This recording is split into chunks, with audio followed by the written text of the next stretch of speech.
हाय, अगर आप एक लॉ स्टूडेंट हो या एक लॉ ग्रेजुएट हो और एक साथ मल्टीपल गवर्नमेंट लीगल एग्जाम्स के लिए प्रिपेयर कर रहे हो तो ये वीडियो आपके लिए बहुत इंपॉर्टेंट है।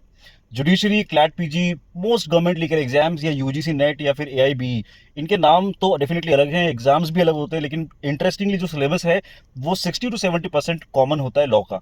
यानी एक बार कुछ कोर सब्जेक्ट्स ऑफ लॉ को अगर समझ लिया तो सारे एग्जाम्स का फाउंडेशन एक साथ रेडी हो जाएगा। फर्स्ट इज कॉन्स्टिट्यूशनल लॉ, सबसे ज्यादा वेटेज इसी का होता है लगभग हर एग्जाम में। Articles, amendments and landmark judgments, ये तो आना ही आना है। सेकेंडली, कॉन्ट्रैक्ट एक्ट और specific relief act. Yes, state judiciary के पेपर्स में डेफिनेटली आता है, specially topics like essentials of contract with special focus on free consent, breach of contract and remedies and a few landmark cases. Third is BNSS and BNS. Yes, देखो ये तो government legal exams की backbone है, focus रहना ही चाहिए, और specially police and courts की जो बेसिक प्रोसीजर्स हैं उस पर related sections and definitions and punishments जो होती हैं अलोंग विद बेल प्रोविजंस पे आपका स्पेशल फोकस होना चाहिए।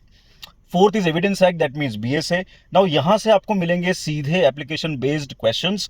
फोकस रहना चाहिए खासकर वैलिडिटी ऑफ एविडेंसेस पर, their value, types along with latest judgments. And fifth is CPC. इधर से आएंगे कॉन्सेप्चुअल क्वेश्चंस जो कि फ्रीक्वेंटली लगभग हर गवर्नमेंट लॉ एग्जाम में टेस्ट होते हैं। अगेन कोर्ट प्रोसीजर पे फोकस रहना चाहिए with special focus on exceptions. Sixth is law of torts, बस बेसिक्स स्ट्रॉन्ग करना पड़ेगा।